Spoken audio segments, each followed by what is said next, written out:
What's up? This is Rapids, and so here's the real reason why Angela Yee is beefing with the Breakfast Club. And so this all started years ago. I don't know, it might have been like 2015 or something, where Gucci Mane was on the Breakfast Club. Okay. Well, before I get there, let me tell you something. Right now, Angela Yee is releasing statements. Currently, she's trying to say that she's the only woman on the Breakfast Club, and that's what the problem was, because she didn't feel respected. So yeah, that's true as far as her being the only woman on the actual Breakfast Club show. But they're saying in the building, in the offices and stuff, there's actually a lot of women. So she wasn't the only woman in the building, just on the actual show. And she's trying to make it like she's a victim or something, or some type of, thing where she wasn't respected properly.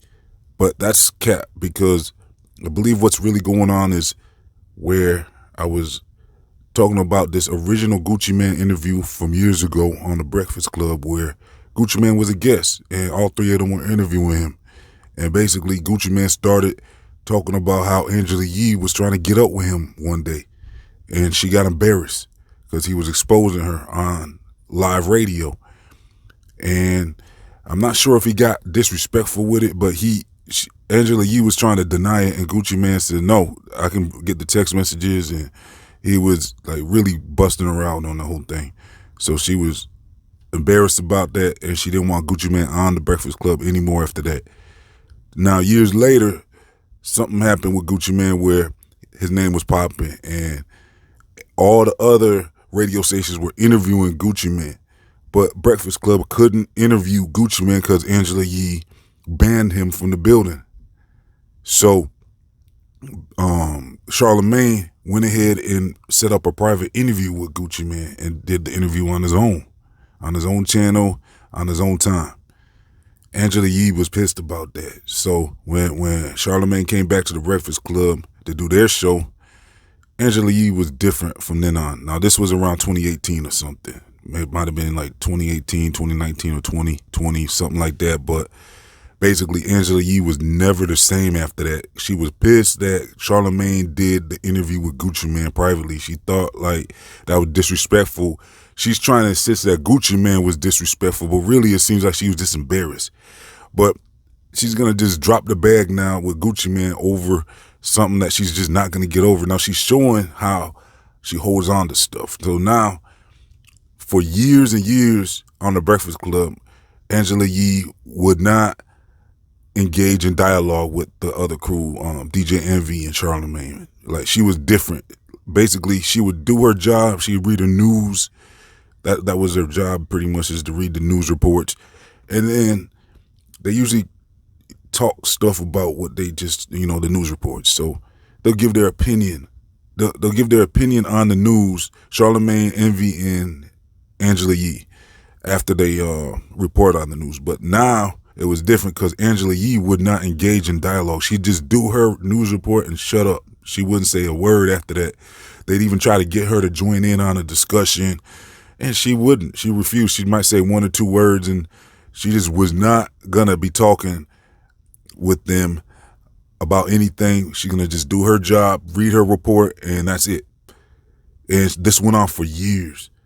Eventually, after a couple years, she started kind of opening up a little. She would talk a little bit more, but not much. You could tell that she really was not going to get over the fact that Charlemagne did that interview with Gucci Mane. And it just shows you how much anger she holds on to, how much scorn she holds on to, because she won't let anything go. She won't let it go with Gucci Mane, and she won't let it go with Charlemagne. She was a different person. It was not fun to watch anymore, really, with her, because she just wouldn't open up. Now, when they had guests on, she'd open up more. She'd be more like her normal self if they'd do an interview. But really, she would just sit there quiet. She would sit there real quiet for a lot of the shows and just do her little part. So basically, that's what was going on, is that Angela Yee would not get over. She doesn't forgive. She doesn't forget.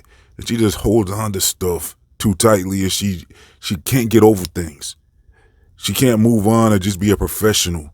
So now she got her own show, and it's going to be interesting to see how that goes because she's not the star of the Breakfast Club. That's like, when Amigos separated and they all tried to put out solo projects.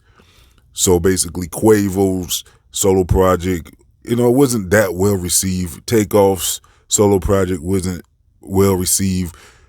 Offset really had the best solo project, but really people wanted to see them together as a group.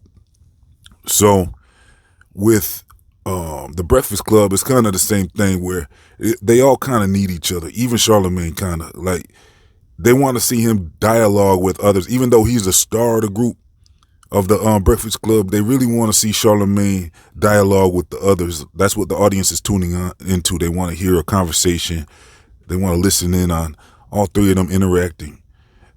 Now, Charlamagne could probably do a show on his own, but really that's the dynamic that people want to see. So now Angela Yee got her own show and is on her own. So that's kind of like I said, with the Migos, they were stronger as a group. So with Angela Yee, she's definitely not the star. So I don't know how that's going to work out with her having her own show. We're going to have to see. I really didn't care for her attitude, to tell you the truth. I mean, I just feel like she should have been more professional.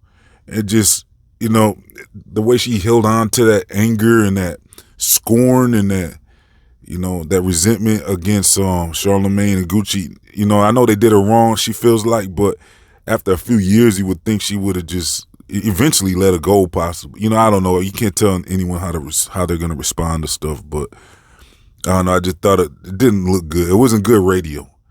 It wasn't good radio for her to just be sitting there quiet. I don't even know if a lot of people picked up on this. I picked up on it. I know a few others did as well in the comments. You could tell that they were saying how Angela Yee's just not the same anymore. She was just so pissed off about what had happened and never got over it. So that's what happened with the Breakfast Club. That's the truth behind the scenes story about why Angela Yee now got her own show and what actually happened with that whole thing. So this has been Rap Hits. Thanks for tuning in. I'm going to have much more for you, so make sure you subscribe and like and share and all that. I'm out of here.